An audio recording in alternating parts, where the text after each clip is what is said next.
Hello दोस्तों, मैं हूँ फ्रूट का जेली।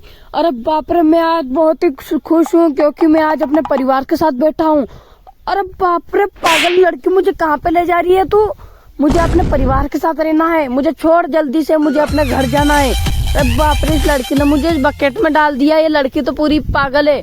अरे इधर उधर क्यों पटक रही है पागल लड़की? तेरे बाप की औकात नहीं है मुझे खरीदने की। अरे बाप रे, इसने तो इस बच्चे के सामने रख दिया। मुझे लगता है ये बच्चा मुझे अब खाने वाला है। प्लीज दोस्तों, आप इस वीडियो को लाइक कर दो क्योंकि मैं अब बच नहीं पाऊंगा।